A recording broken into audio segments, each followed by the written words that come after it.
91,8 FM RDI Pandanaran Semarang. 91,8 FM RDI Pandanaran Semarang. Obesitas. Obesitas. 91.8 FM RDI Pandanaran Semarang, lebih asik, lebih dahsyat. Halo, assalamualaikum warahmatullahi wabarakatuh. Apa kabar Indonesia, Semarang dan sekitarnya? Jumpa ya di pagi menjelang siang hari ini Sobat RDI di Obesitas, obrolan santai di tengah rutinitas. Dan seperti biasanya di hari Selasa kita sudah siap bareng Pak Edi. Gimana Pak Edi, apa kabar hari ini? Alhamdulillah Mas Fatur, selalu powerful setiap hari. Yes. Mantap ya. Setelah kemarin main slow di sana, sekarang main slow di sini ya. Iya, jadi kutu loncat.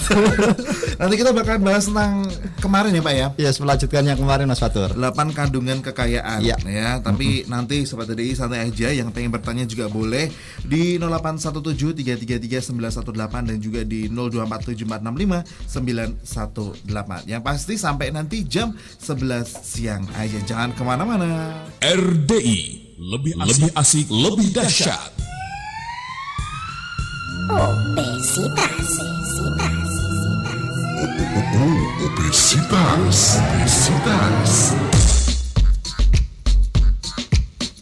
Ya, masih di 91.8 FM RDI Pandanaran Semarang, lebih asik, lebih dahsyat. Dan kita masih di Obesitas, obrolan santai di tengah rutinitas Sobat RDI ya. Dan di hari ini, hari Selasa, tanggal 25. Waduh, ini ternyata buat yang karyawan pabrik hari ini gajian. Asik ya, dong. mantap. Makan yuk. Ya. Oh ya Pak, dulu tuh ada yang pernah mau ngajakin makan loh Pak. Waduh, iya ya. nunggu telurnya pecah. Udah pecah belum sih Pak? Belum, hampir pecah dartak ini. Oh, udah retak. Alhamdulillah. Berarti bentar lagi ada kiriman. Iya, sampai agremnya harus lebih kenceng. Iya. Oke, dan kita masih di Obesitas sekali lagi, dan di Wirausaha kali ini kita sudah bareng Pak Edi ya, Sobat Edi ya. Jadi buat Sobat Edi yang pengen interaksi langsung mungkin bisa juga selain di hari ini, mungkin bisa lihat yang kemarin ya Pak ya. Iya. Yang bagian pertama, yang 4 kandungan sebelumnya, Sobat Edi bisa dengarkan juga di YouTube ya. Silakan aja searching Pak Edi gitu ya, Pak Edi, Edi Susanto gitu aja, nanti keluar Sobat Edi ya. Obesitas Wirausaha 8 kandungan kekayaan bagian pertama ya, udah Fatur upload. Dan juga pengen berinteraksi langsung dengan Pak Edi, bisa follow Twitternya juga di Edi Sugihnom. Nyambung ya Pak ya? Yes, nyambung. Edi Sugihnom, atau di Facebooknya di Edi Susanto. Susanto.dasyat.com. Wah, mantap. Pokoknya terbuka deh buat Sobat Edi yang pengen tahu, pengen tanya lebih jauh lagi, silakan aja ya. Oke, dan kita langsung aja Pak ya. Yes, kemarin Mas Fatur. ada 4 dari 8. Pengen diulas sejenak dulu yang 4 kemarin. Yes, oke Sobat RDI dimanapun Anda berada. Di sini kita harus mampu melahirkan 8 kandungan kekayaan biar betul-betul kaya, tidak kelihatan kaya. Kandungan yang 1-4 sudah kita bicarakan kemarin. Yang pertama adalah kesehatan yang prima. Betul. Kedua adalah kesejahteraan yang melimpah dan berkah. Yang ketiga adalah keceriaan yang alami dan spontan. Yang keempat adalah kedamaian batin yang dalam. Nah, mudah-mudahan minggu kali ini kita bisa selesaikan ke 5-8. Betul. Yang kelima kita mulai Mas Fatur. Oke. Keharmonisan hidup yang seimbang. Keharmonisan. Ini ikut Yes. dalam kebahagiaan ya. Ya, itu faktor ya, salah satu faktor untuk bisa menyebabkan nantinya kita bahagia. Oke, gitu. keharmonisan itu dibutuhkan untuk 2 orang atau sesuatu yang sama atau yang berbeda, Mas Fatur. Sama, seimbang itu tadi ya. Nah, justru di sini keharmonisan itu diperlukan ketika ya ada 2 orang yang berbeda. Harus harmonis. Kalau nggak harmonis nanti berantem. Kalau udah sama nggak usah diharmoniskan. Oh gitu kan, biasanya kan orang kalau pacaran gitu Pak ya. Ya, pacaran dengan orang yang sama apa yang beda? Ya maksudnya tuh bisa sifat kita itu sama, Yes. kesukaan kita itu sama, misalnya Iya, gitu. Tapi kalau oke. udah pisah biasanya kita nggak cocok kok gitu ya. Kalau sudah seiring sejalan perlu diharmoniskan nggak Mas Fatur? Perlu mungkin diasah lagi kali ya. Iya, jadi keharmonisan ini sangat dibutuhkan bagi ya 2 orang justru yang sifatnya berbeda. Harusnya memang berbeda Yes. ya. Atau peran yang berbeda itu menunjukkan sebuah peran yang berbeda itu harus diharmoniskan biar bisa seiring sejalan mengarah pada satu tujuan yang sama. Contoh sederhananya begini, ini pada masa kampanye nih. Nah, pada masa kampanye ini nanti kita harus memilih ya calon presiden, tapi ini saya nggak kampanye loh. Kita harus memilih calon presiden yang memang punya ya karakter, punya kemampuan yang berbeda tapi bisa bekerja secara harmonis. Gampangnya begini, ya. Kalau satu itu harus jadi gas, satunya rem. Contoh, jadi dulu dalam versi saya nih ya, negara kita itu pernah dipimpin ya oleh pasangan yang bagus. Gasnya ada di Pak Karno, remnya di Bung Hatta. Dulu juga ada yang bagus lagi. Kalau ini dibalik nih, jadi gasnya di presiden, remnya di wakil. Nah kemudian pernah ada juga ya dibalik, remnya justru di presiden, Pak SBY, gasnya di Yusuf Kala. Nah itu enak kalau pasangannya itu perannya itu berbeda, kemampuannya berbeda, tetapi bisa seiring sejalan. Kalau gas semua, negara kita bencut nabrak-nabrak orang karuan. Kalau rem semua, negara kita terbelakang, nggak maju-maju, nggak gerak-gerak, direm terus. Kebanyakan pertimbangan, kebanyakan mikir, nggak action. Tapi action melulu, nggak pernah berpikir, bencut nabrak sana sini. Jadi harus seberani Soekarno, sebijak Hatta. Nah mantap itu Mas Fatur. Nah keharmonisan ini dibutuhkan untuk tadi ya, dua karakter, dua kemampuan yang berbeda ini bisa bekerja seiring sejalan nanti jadi jos. Ya, betul. Harus ada gasnya, harus ada remnya. Giginya di mana? Biar di rakyat. Giginya rakyat butuh gigi berapa? Gigi 1 2 3 4. Nah, tapi presiden dan wakilnya harus rem dan gas. Jangan sampai kata orang nih, ya saat ini negara kita dipimpin oleh rem semua. Karena nggak maju-maju, maju stay dan juga mau mundur ya seperti tadi ya. Nah, nah keharmonisan ini penting ya Mas Fatur ya. Jadi untuk bisa menselaraskan dua kepribadian yang berbeda. Nah keharmonisan ini bagi yang sudah punya pasangan hidup ini nanti bisa kita latihkan ya, bagaimana kita menjaga hubungan kita seiring selaras dengan pasangan kita masing-masing. Bagi yang belum, kita harus harmonis dulu ya di dalam diri kita sendiri dong. Betul. Nah, yuk kita sadari bahwa selama ini itu kita masih sering membolos. Tidak hanya waktu kuliah dulu saja. Sekarang kita sering membolos. Kayaknya kuliah di updatean tadi ya.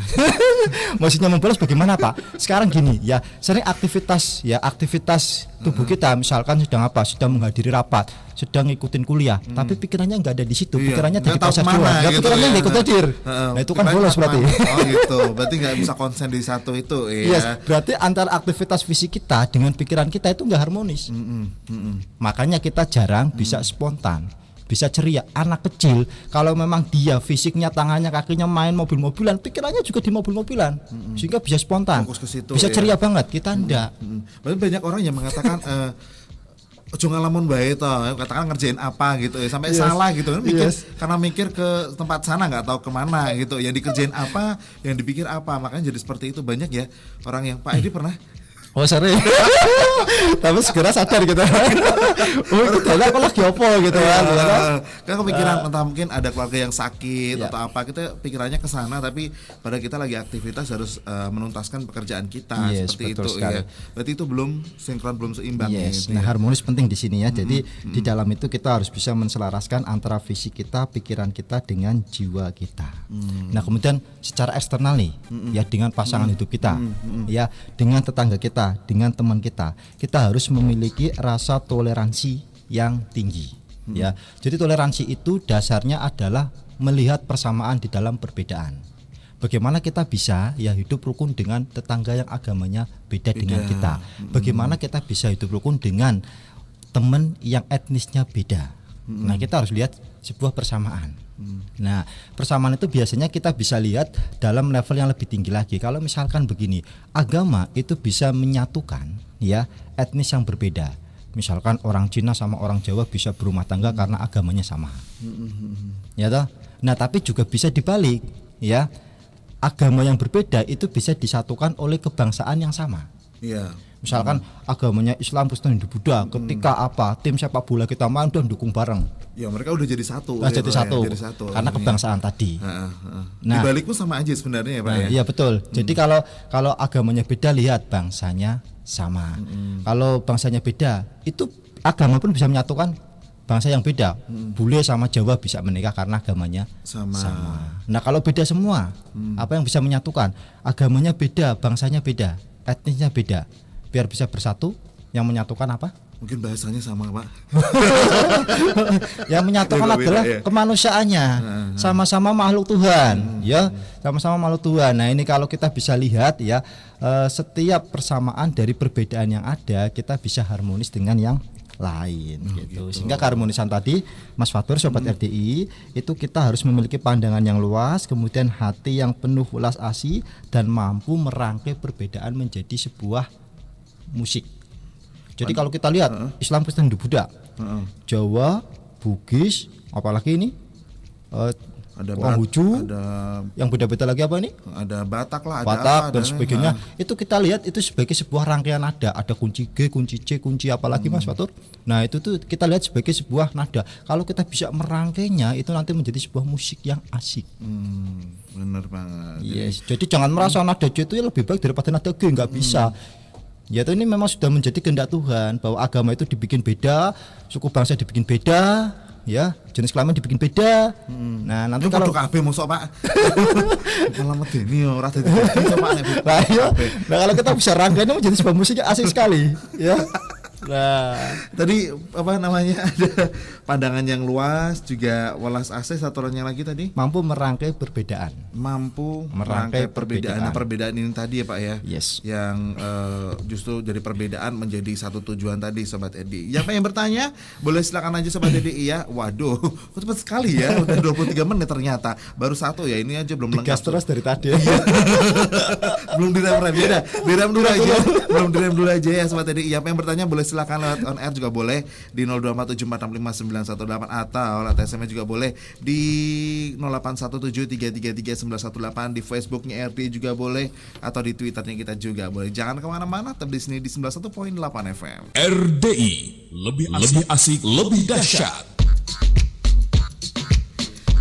91.8 FM RD Pandanaran Semarang, lebih asik, lebih dahsyat. Dan kita masih melanjutkan Sobat Edi ya. Masih melanjutkan baru satu ini Pak ya. Yes. Waduh, masih panjang banget Tanya ini. masih 3. Ini mau langsung Ya, nambah dikit lagi tentang keharmonisan. Oh ya, keharmonisan belum Yes. selesai. Ya, tadi ada pandangan yang luas, juga ada welas asih. Terus yang satu lagi tadi mampu merangkai perbedaan. Dan ternyata ini juga kalau tadi ngomong tentang perbedaan, kalau Mbak Husnul ini katanya yang menyatukan itu Liverpool katanya. Oh, mantap. Gitu.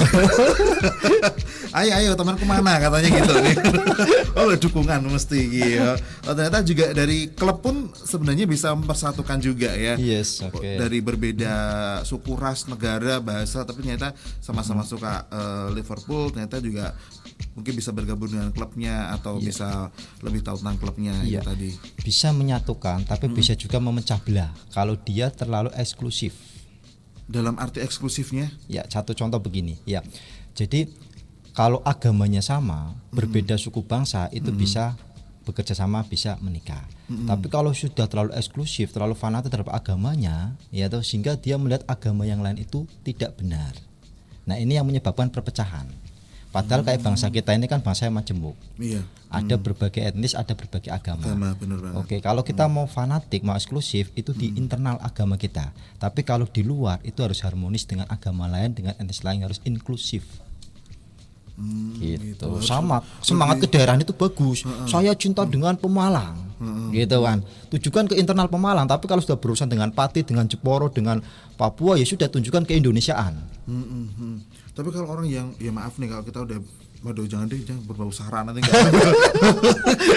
jangan sebenarnya dari sekitar kita ya Sobat Teddy ya. Mungkin ada beberapa orang yang tanda kutip mereka tidak, itu tadi susah banget untuk digabungkan, katakanlah di negara kita kan ya itu tadi berbeda-beda tapi tetap satu jua itu tadi kan dengan Bhinneka Tunggal Ika.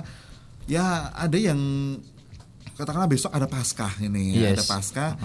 Mungkin kan kalau toleransi beragama ya kita walaupun tidak ikut merayakannya, tapi setidaknya kita ya bertemu sapa atau mengucapkan selamat atau bagaimana. Mungkin bagi orang yang lebih luas pandangannya ya nggak apa-apa gitu, karena agama kita nggak bakal pindah. Tapi ada juga yang mungkin tanda kutip agak saklek ya gitu. Oh ya nggak bisa, saya tidak merayakan, tidak ikutan. Nah, dari seperti itu juga ternyata ya Pak ya. Jadi nanti dikembalikan kepada personalnya masing-masing. Yang jelas ini penting sekali kita menjaga keharmonisan dengan melihat bahwa kita sebagai makhluk Tuhan itu menjadi sebuah persamaan walaupun yang lain berbeda. Tidak, betul banget. Oke, nah dari keharmonisan seperti itu maka kita akan mendapatkan atau bisa menarik kerjasama. Nah, kalau kita sudah bisa harmonis dengan agama yang berbeda, dengan suku yang berbeda, dengan bangsa yang berbeda, maka kita bisa menarik kerjasama. Nah, dari kerjasama tadi kalau kita sudah bisa membangun sebuah super team ini yang nanti bisa mengalahkan Superman. Ya karena amennya cuma satu ya. Super amen ya, satu aja ya. Kan super tim kan banyak orang ya. Yes. Seperti itu, iya. Nah, kemudian kita masuk kandungan kekayaan berikutnya Mas Fatur. Ini yang buah ke-6. 6. Oh ya, tadi 5 ya, Yes. sorry ya, tadi 5. Ini buah dari kita bisa menciptakan keharmonisan dengan orang yang berbeda, maka kita akan mendapatkan pasangan hidup. Gimana, Pak? Ya, ini buah kalau kita bisa menciptakan keharmonisan ya dengan orang yang berbeda, kita bisa menciptakan pasangan hidup. Dua men toh, Pak. Daunnya? Dua men no. Nah, aku tuh bingung yang tadi yang kenapa. Buah Ya, jadi kalau kita sudah bisa menciptakan keharmonisan ya dengan orang yang berbeda, ya maka kita bisa menciptakan pasangan hidup kita. Apakah itu berupa istri, suami, partner kerja, rekan bisnis dan sebagainya. Nah, dewean.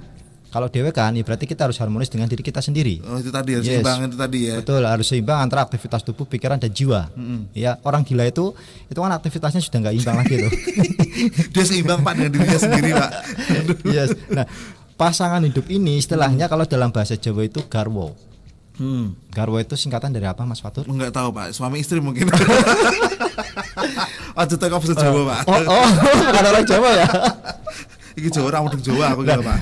Umumnya orang itu mengartikan garwo itu sigarane nyowo. Jadi belahan hati, Belahan pasangan hati. jiwa. Tapi bisa juga kita artikan garwo itu siji sigar siji dowo.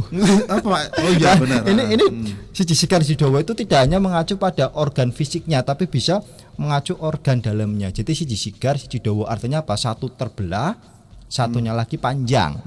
Nah, siji sigar siji dowo. Siji sigar itu artinya apa? Kalau pasangan hidup kita itu sedang sigar atine, kita harus dowo ususe. Iya, lebih sabar itu tadi Yes. ya. Jadi kalau pasangan hidup kita itu sedang marah-marah, sedang emosi dan sebagainya, kita harus sabar. Jangan sigar atine kabeh, nanti Iya. berantem. Malah ini meruncah ya kayak tadi ya. jadinya, iya. Iya. Oh gitu, saling melengkapi itu tadi. Betul, ya, nek dawa susah juga, dawa susah semua juga nggak bagus karena adem ayam semua. Kalau adem ayam dalam waktu yang lama itu bosen. Pak. Dikit-dikit harus dikasih percikan gitu. Nggak ada pertengkaran tuh nggak asik, Pak. Iya, Oh, bener, sama Pak. seperti kita mengendari kendaraan motor atau mobil ya. Kalau dalanan itu wah panjang, sepi, kita udah lama-lama bosen. Iya, wah, kalau Bisa kita mengakibatkan terus, kecelakaan, ngantuk dan sebagainya. Tapi kalau rame kita siaga. Tapi keramenan kita Ya, stres males. juga. Macet terus gitu. Iya. Iya. Aduh. Jadi garwo siji sigar siji dowo. Kalau pasangan kita lagi sigar atine kita harus dowo ususe. Betul banget. Nah, kemudian yang sering kita lupakan kalau kita udah berumah tangga cukup lama Mas Fatur, kita Iya. kadang bosen Mas Fatur dengan pasangan kok kita. bosen. Iya. Waduh, kok Lah. bosen sih? Berarti selingkuh dong kalau bosen, Pak. Nah, nyatanya kan banyak yang selingkuh tahu. sih. Nah, bagaimana sih agar kita tidak bosan? Yang bosenan nih dia hanya menikahi tubuh dari pasangannya masing-masing. Tubuh dan ATM-nya mungkin, Pak. ATM-nya apa?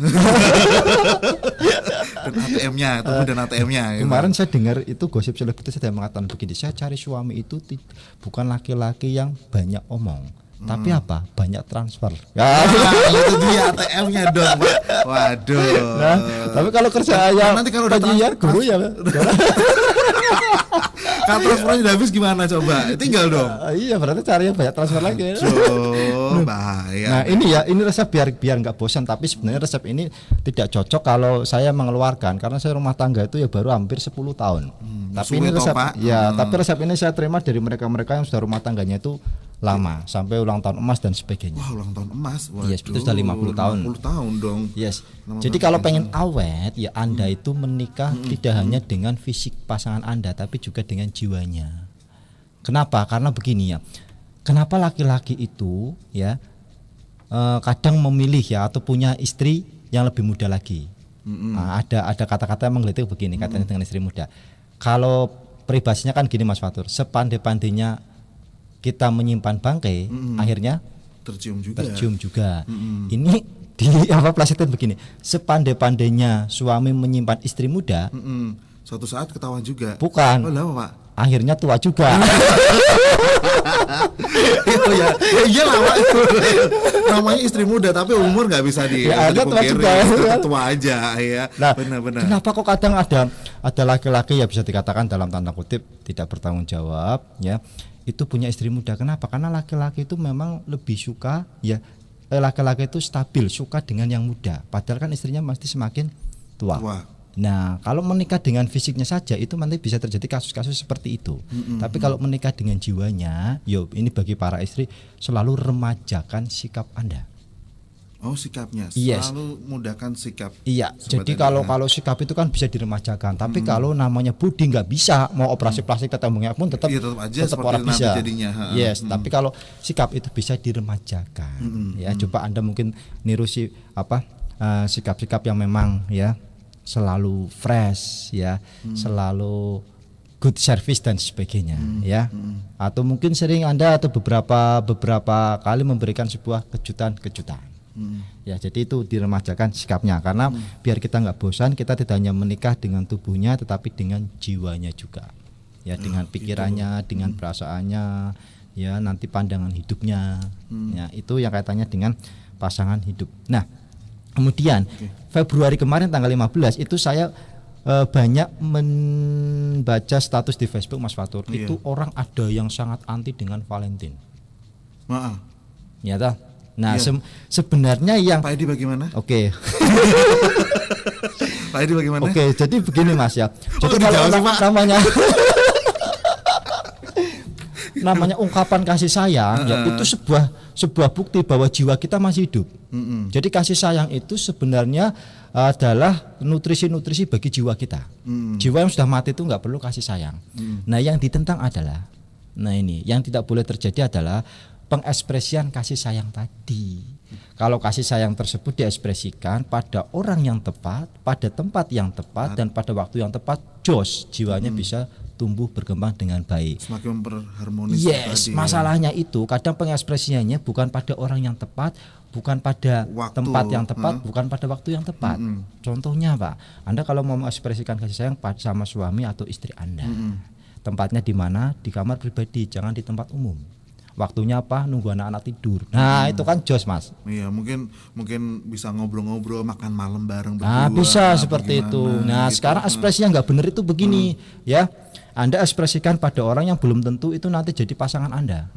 Mengekspresikannya di depan umum. Waktunya pada saat banyak orang lihat. Nah, itu yang nggak benar ekspresinya. Kalau Valentine it's okay, karena kasih sayang itu nutrisi dari jiwa. Tapi pengekspresiannya harus pada orang yang tepat, tempat yang tepat, dan waktu yang tepat juga. Yes, gitu Mas Fatur. Tapi banyak sekali yang muda-muda sekarang jadinya seperti tadi ya Pak ya, kurang tepat itu. Iya, kurang tepat di 3 hal tadi. Orangnya, terus apa lagi? Tempatnya, dan juga waktunya juga kurang tepat. Gitu. Jadi kalau pengekspresian kita kepada pacar kita yang masih muda-muda, pengekspresiannya gimana Mas Fatur? Masih SMS aku. Ya, jangan sampai ekspresi ke fisik. Ekspresi ke fisik itu kalau harus sudah menikah, ekspresinya nggak boleh ke fisik. Ya, tapi bisa berupa surprise, memberikan sesuatu yang indah. Kasih coklat, kasih bisa seperti itu, bisa ya. Atau support kegiatan dia, support apa aktivitas dia, bantuin kemana, begitu. Kalau mau ekspresi secara fisik nanti nunggu. Iya nanti, belum tepat, itu belum tepat. Itu belum tepat ya Pak ya. Ini ada yang SMS? Iya. Wah, tuh mungkin ini nggak tahu nih dari siapa nih, nggak dikasih nama ya, tapi spin lah ya. Apa ini? Oh gini, ngerti ini. Mungkin ini seorang wirausaha mungkin ya Pak ya. Masalah kandungan kekayaan yang ada sekarang makin lama makin menipis katanya, dan semua itu juga karena tingkah manusia. Menurut Bapak ya, gimana caranya dengan menipisnya kandungan kekayaan tersebut bisa diolah menjadi potensial? Ini yang mana ya? Mungkin wirausahanya atau bagaimana ya mungkin ya? Iya. Jadi pada prinsipnya kalau tadi kandungan kekayaan menurut Bapak siapa itu sudah tipis, ya kita harus tebalkan lagi. Ya, tebalkannya bagaimana? Yaitu tadi ya, dengan apa? Mempraktekkan ya, bagaimana sih kita bisa menjaga kesehatan yang prima, bagaimana kita bisa menciptakan kesejahteraan yang melimpah berkah, membangun keceriaan yang alami spontan, bisa menciptakan kedamaian batin, menciptakan keharmonisan hidup, ya kemudian kita perlakukan pasangan hidup kita secara istimewa, ya kemudian nanti bagaimana kita utamakan keselamatan jiwa raga kita, dan kita terus membangun kearifan hidup kita itu dipertebal dengan itu tadi Bapak. Oh gitu ya. Soalnya juga belum ngerti juga tadi ya pertanyaan gimana. Nanti ini bisa ya. masuk lagi mungkin Mas Fatur ya. Silahkan tanya lagi aja. Yes. Ada Koridira, cocok itu Pak Edi. Cocok apa nih?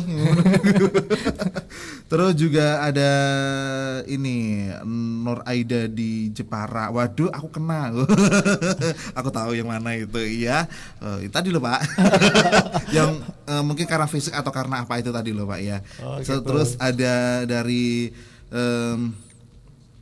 nggak ngerti deh sama kayaknya. Terus ada Mas Muklas di Kendal, katanya tidak setuju kalau suami istri bosen. Maksudnya gimana ini ya? Maksudnya bosan kan tadi juga cara merawatnya juga bisa ya Pak, udah di-share juga gitu. Yes, Oke deh, nanti yang pengen bertanya lewat online silakan aja yang SMS udah gendah kabeh yo. Dengaran men ya iki yo. Yo, nanti di 0247465918 silakan buat sobat tadi yang pengen bertanya. Kita masih ada satu segmen lagi, satu session lagi, jadi manfaatkan, jangan kemana-mana, tetap di sini di 91.8 FM. RDI, lebih asik, lebih dahsyat. RDI, lebih asik, lebih dahsyat.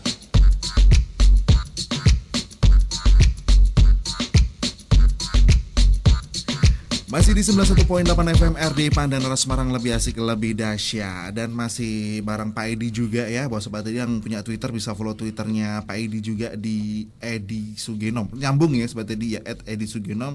Atau di RDI Semarang juga boleh di RDI_Semarang _Semarang ya.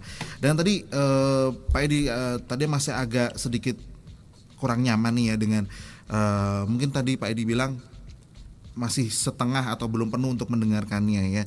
Tadi ada Mas Muklas yang ada di Kendal. Yes, okay. Katanya nggak setuju kalau suami istri bosan. Betul sekali. Jadi suami istri itu tidak boleh bosan, tapi pasti dihinggapi kebosanan. Tinggal bagaimana sih kita mengusir kebosanan tadi, ya. Bisa aja nanti kita selenggarakan dengan istri atau suami kita honeymoon kedua, ketiga dan sebagainya.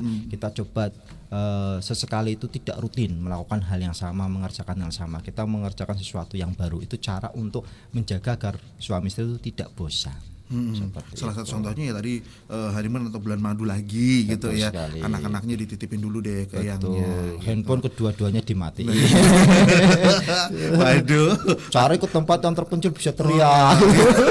Ngapain Pak di sana? Malah selama ini kalau di rumah ditahan ada anak-anak biar gak kedengeran ya. Udah beda lagi ya. Waduh, mau cerita ngakak-ngakak gak enak sama tetangga. Orang rumahnya perumahan kecil-kecil, jadi ketawa kencang kedengeran tetangga. Mungkin jadi mungkin bisa keluar kota bareng gitu ya. Oke, gitu. Jadi Mas Muklas itu tadi ya penjelasan dari Pak Edi ya. Terus Mbak Kori ini ya. Ini tadi malah kepanjangan dari garwo itu tadi yo yang cocok katanya ya. Kalau pasangan kita lagi sigar ya kita harus doa ususe katanya, insyaallah bisa selalu harmonis. Setuju banget nih kalau Mbak Koridira dengan ulasan dari Pak Edi tadi. Memang ya harus salah satu harus ngelerem ke itu tadi ya. Terus makanannya itu kalau sigar itu pasangannya kudu dowo. Kalau sudah sigar berpasangan dengan sigar itu sudah melanggar kodrat. Dowo berpasangan dengan dowo itu sudah melanggar kodrat. Ini sigar sama sigar cokot-cokotan. Dowo sama dowo petung-petungan loh. Pikirannya jangan negatif ya. Tadi udah dijelaskan di awal sama Pak Edi ya. Ini ada Made Gembul katanya kalau Made Gembul ini katanya kangen terus sama buju Pak. Alhamdulillah. Berarti ini ya Mas rasa cintanya makin tinggi karena betul selalu kangen sekali, ya. Ya. Dan dirawat terus ditumbuhkan terus. Betul. Oke, kita lanjut Pak. Iya. Lanjut boleh.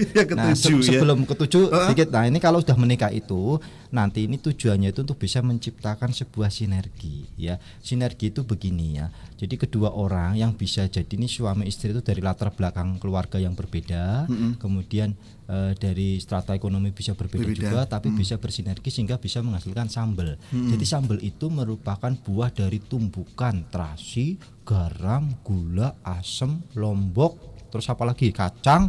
Itu tumbuk jadi satu. Masing-masing punya sifat ya, masing-masing punya sifat khas. Tapi ketika sudah tumbuk jadi satu, rasanya ya sudah sambal. Wah ini rasanya asin, nggak bisa ada pedes-pedesnya, ada manis-manisnya. Ini rasanya manis, enggak bisa, udah ada pedesnya, udah ada asinnya dan sebagainya. Nah ini suatu sinergi yang memang dua hal yang berbeda ketika bisa harmonis menjadi pasangan hidup, itu bisa menghasilkan generasi-generasi berkualitas yang merupakan perpaduan dari keduanya. Betul. Jadi kalau lihat anak saya, wah ini cakepnya mirip siapa? Mirip bapaknya. Pintarnya mirip siapa? Mirip mamahnya. Berarti Bapak ora pinter dong. Itu perpaduan sudah cakep, sudah pintar gitu. Untungnya gitu, bisa nggak perpaduan bodoh elek kan? Sakit banget toh, Pak. Terus bodoh elek ya Allah. Bodohnya mirip siapa bapaknya? Elek mirip siapa bapaknya gitu. Nanti kalau orang tua bilang tuh misalnya gini ya, kayak tuh anakmu gitu. Kalau lagi nakal aja bilangnya gitu. Oke, ada lagi Pak atau langsung ke 7? kita langsung ke 7 Mas Fatur ya. Berikutnya adalah keselamatan. Keselamatan. Yes, keselamatan jiwa dan raga. Nah, keselamatan itu penting sekali. Jadi kaitannya dengan level pendidikan sampai S3 ya. S itu kalau orang sudah sehat, sudah sugih tapi nggak selamat, itu repot Mas Fatur. Gimana Pak? Jadi kalau orang sudah S3 sudah sehat, sudah sugih tapi nggak selamat, itu sangat repot. Jadi kayak contohnya Ahmad Dhani itu kan sudah sehat, sudah sugih, tapi kemarin anaknya nabrak satu orang aja sudah bisa menguras pundi-pundi kekayaan dia, nggak selamat toh berarti. Nah berarti keselamatan itu memang penting sekali. Nah agar hidup kita selamat itu simple Mas Fatur, kita harus melakukan hal-hal yang benar, baik menurut agama maupun menurut undang-undang negara, itu selamat. Nah melakukan hal yang benar kita selamat, kemudian hidup kita damai. Berarti nggak berani ambil resiko dong Pak? Iya, boleh berani mengambil resiko asal ya itu tidak menabrak undang-undang negara dan rambu-rambu agama. Sesuai dengan kemampuan kita juga. Betul sekali Mas Fatur. Nah nanti kalau kita sudah selamat melakukan hal-hal yang benar tadi ya, kita bisa melanjutkan pada level yang kedua. Kita harus lebih sering memberi. Oh itu gitu. dia. Yes. Kemarin sudah kita bicarakan memberi itu tidak ada urusannya dengan yang menerima. Iya benar. Tapi itu urusannya kita dengan Tuhan. Jadi kalau kita memberikan kebaikan, kita akan tuai kebaikan. Memberi keburukan, kita akan tuai keburukan. Kalau kita memberi keuntungan, kita akan beruntung. Kalau kita memberikan kerugian atau merugikan orang lain, maka kita akan rugi. Entah itu besok atau entah kapan, hari kapan, kita juga nggak tahu ya Pak ya. Betul, bentuknya juga berbeda. Kemarin juga sudah kita jawab Mas Fatur, kenapa sih saya ngasih air susu kok dibalas air tuba? Yes, yaitu mungkin dulu gitu ya. Bukan mungkin lagi Mas Fatur ini. Iya memang iya. Karena dalam istilah Jawa itu Gusti mboten nate sare. Betul. Gusti itu lihat gitu kan. Jadi ketika kita ngasih air susu kok dibalas air tuba, ini balasan air tubamu yang dulu. Kalau kenapa dulu tidak langsung dibalas? Kalau dulu langsung dibalas kondisimu lemah bisa terkapar. Sekarang tidak memang kuat. Sengaja dibalas karena kondisimu kuat jadi nggak terkapar gitu. Sehingga jangan menyalahkan orang yang ngasih air tuba kepada kita. Ya, kita selalu berbaik sangka kepada Tuhan. Kenapa? Karena itu tadi adil sekali. Ya, nah tadi kalau kita sudah tadi selalu melakukan hal yang benar, kemudian kita selalu memberikan kebaikan, memberikan keberuntungan, ya. Kalaupun itu tidak kita terima, itu masuk sebagai tambahan deposito rezeki kita, sehingga nanti berbuah kepada cairnya hoki. Jadi orang yang tidak beruntung, tidak bejo, ya itu tidak punya yang namanya deposito rezeki. Jadi kebaikannya itu sudah terbalas semua. Keuntungan yang diberikan kepada orang lain sudah terbalas semua. Makanya deposito rezekinya tidak pernah cair dalam bentuk keberuntungan. Jadi orang-orang yang beruntung itu kan gini Mas Fatur, tidak menginginkan, tidak mengupayakan mendapatkan. Iya. Orang yang sengsara itu apa? Sudah menginginkan, sudah berjuang untuk mendapatkannya, tidak dapat. Iya, nggak dapat sengsara apa-apa. Banget. Tambah sengsara lagi malahan. Yes. Nah orang yang beruntung itu apa? Tidak menginginkan, tidak menginginkan wanita cantik, tidak mau berusaha untuk wanita cantik, istrinya cantik jelita. Nah itu. Pak, tapi kalau ngomong hadiah Pak, ini ngomong hadiah, ada orang yang berusaha, waduh mati-matian kan, lagi pengen banget gitu, dia udah berusaha, tapi ternyata juga nggak dapat gitu. Nah itu apakah itu gimana itu Pak? Yes. Kemudian setelah dia berusaha memperjuangkannya nggak berhasil mendapatkan hadiah tadi, biasanya responnya itu kan patah hati, kecewa, gitu. Nah, ini yang perlu kita koreksi, ya. Nah, apa yang sudah Anda lakukan tadi, yang pertama niatnya kurang betul juga. Secara instingtif, ya, kita memang tergerak untuk mendapatkan imbalan. Ada sesuatu udang di balik tepung itu tadi ya. Selalu, ya toh. Jadi dulu kita sudah singgung, ya. Jadi tidak ada satu aktivitas sekecil apapun yang dilakukan manusia tanpa dorongan untuk mendapatkan imbalan. Karena manusia tergerak itu karena secara sederhana ini dua faktor Mas. Jadi manusia tergerak untuk bekerja keras untuk bisa mendapatkan apa dan sebagainya. Satu karena dia cari nikmat, kedua karena dia hindari kesengsaraan. Nah, ketika ya dia bergerak cari nikmat nggak dapat nikmat, kecewa enggak? Kecewa. Ya toh. Kemudian ketika dia bergerak ya untuk menghindari sengsara malah dapat sengsara, bagaimana, kecewa enggak? Banget tuh Pak. Nah, mulai sekarang ya orientasinya niatnya itu ya biarkan kenikmatan sama kesengsaraan itu sebagai sebuah konsekuensi. Ya. Biarkan surga neraka itu sebagai sebuah konsekuensi. Niat yang dituju bukan itu. Gitu. Ya misalkan lomba. Lah kalau mengalihkannya gimana Pak? Kalau kan niatnya pertama kan pasti itu Pak. Contoh, kerjakan untuk cari duit. Ada enggak yang mau kerja enggak dibayar? Mau Pak. Enggak ada, ya toh? Emang kerja bakti gitu kan. Ya toh? Kerja bakti aja dia wah panannya apa iki? Yes, oke. Nah, memang ya, tapi sekarang diniatkan gini ya. Kalau kerja dapat duit, ya memang sudah seharusnya, sudah konsekuensinya, maka enggak perlu diniatkan untuk dapat duit tadi. Niatnya ini, wah saya diberikan kesehatan. Ini saya mau bersyukur sama Tuhan, saya gunakan kesehatan saya. Saya diberikan kemampuan ya dalam apa? Dalam misalkan broadcast di bidang penyiaran, saya akan pakai nih untuk menginformasikan hal-hal yang memang dibutuhkan masyarakat. Saya akan pakai untuk menghibur masyarakat. Sudah dari situ nanti sudah otomatis dapat duit. Gitu. Nah, tapi kok beda-beda ya duitnya ya. Oh, kalau begitu berarti saya harus tingkatkan kemampuan saya. Nilainya beda-beda. Loh, kalau sudah nilainya sama dengan orang lain tapi kok bayarannya lebih kecil. No, berarti sisanya tadi masuk kepada rekening bank kehidupan. Nanti cair dalam bentuk hoki. Hokinya bagaimana? Itu orang yang biasa-biasa bayarannya mahal kok kena penyakit, hartanya habis. Anda malah sehat-sehat saja. Santet orang mempan. Nah, gitu kan. Mainnya halus loh sobat DDI. Main santet. Biasanya aku Pak nyantet nih Pak. Aduh, iya bener ya. Jadi mungkin kalau ya wang sinawang lah ya sobat tadi ya. Mungkin kita lihat orang, waduh itu orang kaya banget ya. Tapi ternyata ya nggak tahu ya di belakangnya ternyata sakit-sakitan lah, sering ke rumah sakit atau bagaimana. Kita cuma katakan gaji berapa ratus ribu tapi sehat, keluarga juga harmonis. Ya walaupun sedikit ada percikan-percikan tapi kita masih bisa menanggulinya gitu. Oke, ini banyak juga yang tanya ya. Gimana Pak? Mau lanjut? Lanjut dulu aja deh ya kayaknya ya. Poin kandungan ke-8 biar hari ini tamat, kita nanti bahas tema yang lain minggu depan insyaallah. Betul, ya. Yang ke-8 adalah kearifan hidup yang menyeluruh. Jadi ini kandungan kekayaan yang ke-8 agar kita bisa mempraktekkan kandungan kekayaan yang 1 sampai 7. Ya. Jadi kadang kita harus pahami dulu ya bahwa cerdas, pandai sama arif itu ada pada level yang berbeda. Jadi cerdas itu karena memang otaknya encer. Jadi kalau masih dalam kandungan, ya bagi ibu-ibu ini anaknya diberikan nutrisi yang berkualitas. Setelah lahir jadi bayi juga dikasih nutrisi yang berkualitas. Itu biar cerdas, biar nanti perangkat otaknya itu siap dipakai untuk berpikir. Nah tapi kalau sudah dia mulai masuk sekolah, malas belajar, dia juga bodoh. Padahal otaknya cerdas, tapi karena malas belajar dia bodoh. Ada saja orang kampung mungkin yang nggak punya duit, mungkin sering sakit-sakitan anaknya, tapi dia rajin belajar, bisa pintar. Nah ketika nanti dia udah dewasa, dia sudah sering mengalami kejadian hidup, kemudian dia merefleksikan, memberikan arti, dia jadi bijaksana. Jadi kalau orang cerdas, orang pintar, orang bijak itu disuruh berkelahi, maka yang menang begini: orang cerdas akan dikalahkan oleh orang pintar. Orang cerdas dan orang pintar akan dipimpin oleh orang bijaksana. Malah kalau kita bikin perumpamaan begini Mas Fatur, tanah, batu, sama air. Batu ketemu sama batu, apa yang terjadi Mas Fatur? Bentaan. Ini orang pintar kalau ketemu orang pintar akan berdebat tukaran. Iya toh? Apalagi argumen ya. Yes, apalagi ini beda kepentingan nih, beda parpol nih. Ya, Liverpool Pak. Okay. Ya, beda. Ya, ini orang pintar ketemu orang pintar itu akan bertarung. Ya toh? Nah kemudian kalau air ketemu dengan batu. Air dong Pak. Ya air ketemu dengan batu, apa yang mereka lakukan atau apa yang terjadi? Nggak jadi apa-apa Pak, kan diam semua Pak. kita lihat air ada dalam kolam, kemudian kita cemplungin batu, atau kita lemparin batu tuh air, apa yang terjadi?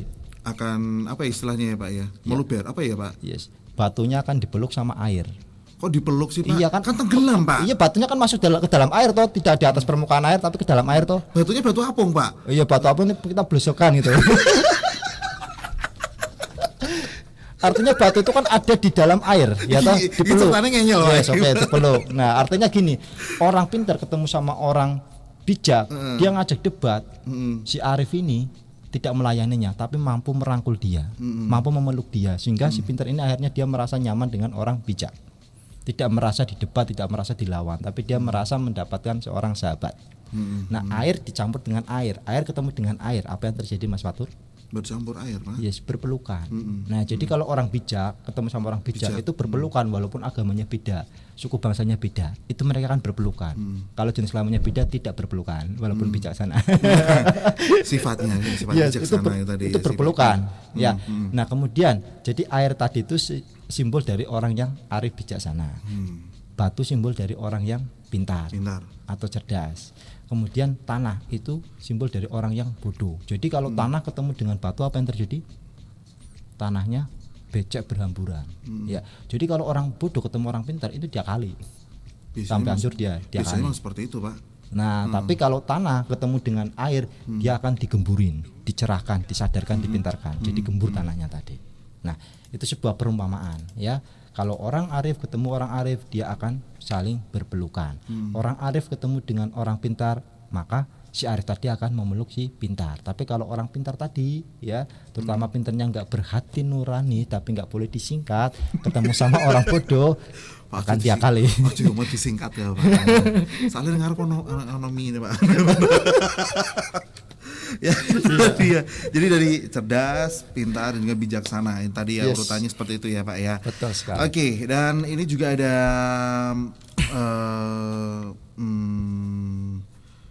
apa ini? Mbak Husnul ya. Ini ekonomi nggak tergantung sama suami katanya ya, karena nggak ada suami gitu. Yang susah itu kebutuhan anak-anak berubah-ubah. Alhamdulillah semuanya udah tercukupi. Masalah oh gitu. Jadi masalah lagi selalu muncul ya. Contohnya ini masalah tentang rumahnya yang baru nih bagaimana, ternyata juga belum dapat solusi. Jadi emang ya nanti pasti belum waktunya juga ya Pak ya. Kalau ini ya. Juga ada bahasa di Kudus, mosok suami bosen toh ya harusnya sebagai pasangan ya harus saling melengkapi seperti tadi ya. Karena kita diciptakan pasti sama-sama ada kekurangan dan juga kelebihannya.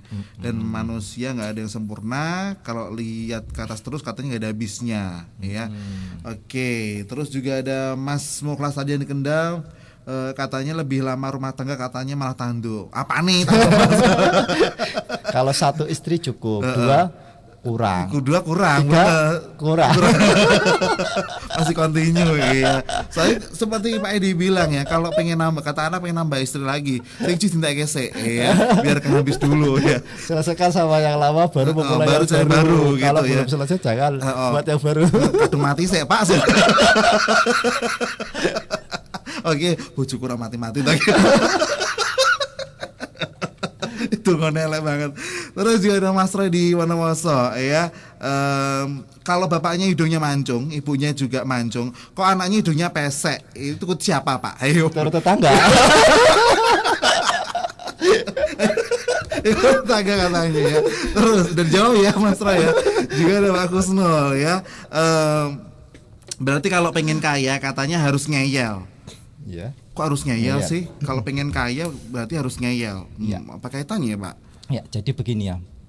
Jadi kalau pengen kaya itu harus ngeyel. Ngeyelnya yang bagaimana? Ya, jadi ngeyel yang tepat itu artinya begini ya, bahwa kita itu secara potensial itu memang ditakdirkan jadi orang kaya. Nah, kalau sekarang ini kita belum kaya, berarti kita harus ngeyel di dalam berusaha. Artinya apa? Kita berusahanya itu harus betul-betul maksimal dan cerdas, tidak asal-asalan. Jadi ngeyellah dalam berusaha. Gitu. Oh gitu ya ngeyelnya ya Mbak Kusnul ya. Oke, waduh gak kerasa nih ternyata udah jam 11.05 dan Pak mungkin ada yang mau disampaikan dulu nih. Sebenarnya kalau kita kupas lagi masih wah panjang sekali ya. Ini mungkin dari bahasan yang bagian kedua ini yang mau disampaikan Pak Edi, monggo silakan. Yes, oke Sobat RDI, minggu kedua ini alhamdulillah kita udah selesaikan ya 8 kandungan kekayaan. Betul. Ya, jadi di level pertama ketika kita sudah mengetahui tadi isi dari 8 kandungan kekayaan, kita baru pada level ilmu. Ya, kita baru jadi orang yang tahu saja. Nah, ini yuk kita praktekkan ya dan kita ulangi. Nanti kita akan menjadi orang-orang yang ahli. Ya, jadi kalau nanti kita bisa ya mempraktekkan pengetahuan tadi dengan sebuah aksi plus repetisi, kita akan menjadi ahli. Orang-orang yang ahli dalam menciptakan kekayaan. Nah, kemudian level yang ketiga, setelah kita ahli kemudian kita carikan dalami artinya, maka kita akan menjadi orang-orang yang bijak. Sehingga nanti dari situ kita bisa memberikan nasihat-nasihat yang mengena kepada anak cucu kita tentang bagaimana membangun kekayaan hidup. Itu Mas Fatwa. Oke, terima kasih banget Pak Edi ulasannya, dan moga aja bermanfaat ya Sobat RDI ya yang tadi sudah sharing juga, thank you. Dan habis ini jangan kemana-mana karena Fatwa masih menemani Sobat RDI semuanya di Obesitas, obrolan santai di tengah rutinitas. Ketemu lagi nanti.